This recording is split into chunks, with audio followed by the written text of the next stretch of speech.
যা বলছিলাম যে ফেলানীকে হত্যা করেছে যে ভারত, সেই ফেলানীর নামে যখন একটি সড়ক হয়েছে এবং সেই সড়কেই আছে, সেই গুলশান 2-এই আছে, সেই কূটনৈতিক জোনেই আছে ভারতের দূতাবাস। অর্থাৎ এখন থেকে ভারতের দূতাবাস বাংলাদেশে তাদের যে ঠিকানা ব্যবহার করবে সেখানে শহীদ ফেলানীর নাম লিখতে হবে। এখন দেখার বিষয় যে ভারত এই ফেলানীর নাম ব্যবহার করা এড়ানোর জন্য কোন ধরনের রাজনীতি করে, কৌশল গ্রহণ করে। তবে আশা করি তাদের আর কোনো উপায় নেই, এটা তাদের লিখতে হবে এবং না লিখলে তাদেরকে অবশ্যই যে নতুন করে প্যাড ছাপানো বা যাই কিছু করুক তাদেরকে করতে হবে, না করলে তাদের দূতাবাসের কি পরিণতি হবে বা কোথায় যাবে কি করবে সেটা পরবর্তী দেখা যাবে। কিন্তু আপাতত আমরা দেখছি ফেলানীকে স্বীকৃতি দিয়ে ফেলানীর নাম লিখেই ভারতের দূতাবাস তাদের ওখানে রাখতে হচ্ছে। এছাড়া সজীব ভুঁইয়ার উপর আপনি সন্তুষ্ট থাকতে পারেন আরো কয়েকটি কারণে। প্রথমত, বাংলাদেশের সবচেয়ে শক্তিশালী দল, বড় দল হিসেবে আমরা যাকে দেখে থাকি, সে বিএনপির সবচেয়ে শক্তিশালী, পাওয়ারফুল, তরুণদের আইকন, মুক্তিযোদ্ধার সন্তান, জনতার মেয়র, ঢাকাকে ওলটপালট করে দেয়, ভূমিকম্প বানিয়ে দেয়, সেই রকম একজন নেতাকে নাকানি চুবানি খাইয়েছে সজীব ভুঁইয়া। তার নাম ইশরাক হোসেন। ইশরাক হোসেনকে হিরো থেকে জিরো বানিয়ে দিয়েছে সজীব ভুঁইয়া। ইশরাক হোসেন হেন কোনো পদক্ষেপ নেই যা এই সজীব ভুঁইয়ার বিরুদ্ধে নেয় নাই। নারী দিয়ে মিথ্যা মামলা, একজনকে অপহরণ করে মিথ্যা মামলা থেকে শুরু করে এভরিথিং চেষ্টা সে চালিয়েছে সজীব ভুঁইয়াকে অপদস্থ করার জন্য, কিন্তু শেষমেশ সে সফল হয় নাই। মেয়র হওয়ার জন্য, অবৈধভাবে মেয়র হওয়ার জন্য ইশরাক যেভাবে উঠে পড়ে লেগেছিল, রাজধানীবাসীকে যেভাবে জিম্মি করেছিল, কিন্তু না, সজীব ভুঁইয়াকে টলাতে পারেনি।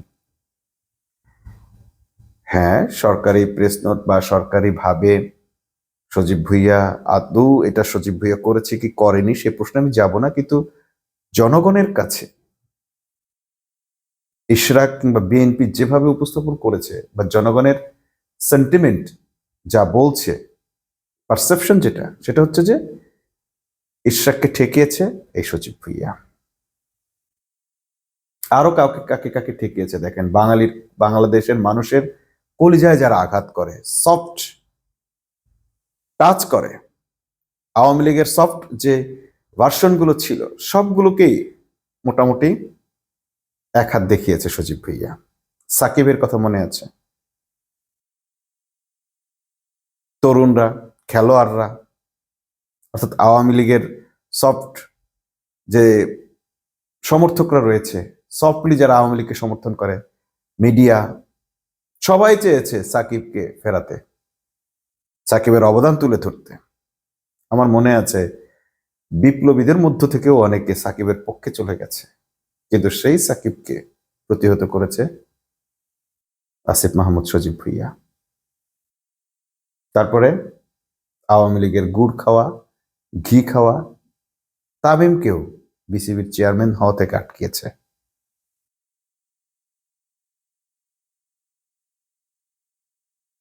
আরেকটা বড় কাজ করেছে, সেটা হচ্ছে,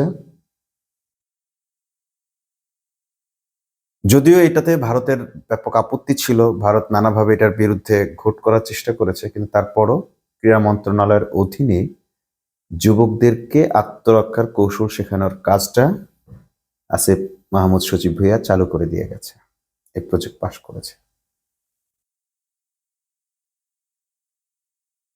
অতএব এতগুলো কাজ করার পর আজকে যখন সজীব ভুঁইয়া পদত্যাগ করেছে, কাজ না করা বা আমাদের প্রত্যাশার আরো অনেক জায়গা ছিল, কিন্তু অন্তত এই 5টি কাজের জন্য তাকে এই মুহূর্তে মন থেকে অভিনন্দন জানাই, ধন্যবাদ জানাই।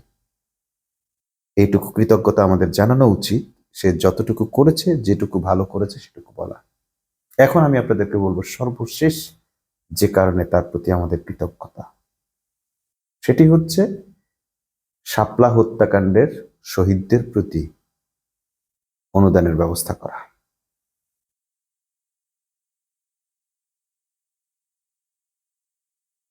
সজীব আসিফ মাহমুদ সজীব ভুইয়া নির্বাচন করুন, নির্বাচনে জয়ী হয়ে আসুন কিংবা না হয়ে আসুন, যে দলে জয়ী হোক, সকলেই যেহেতু জামাত এবং বিএনপি দুই দলে যেহেতু বলছে যে তারা জাতীয় সরকার গঠন করবে, অর্থাৎ অন্য দল থেকেও তারা মন্ত্রী পরিষদের সদস্য রাখবে, সেহেতু দুই দলের প্রতি অনুরোধ থাকবে আসিফ মাহমুদ সজীব ভুইয়াকে যেন পুনর্বিবেচনা করা হয়, যদি তিনি নির্বাচনে জিততে পারেন কিংবা নাও পারেন।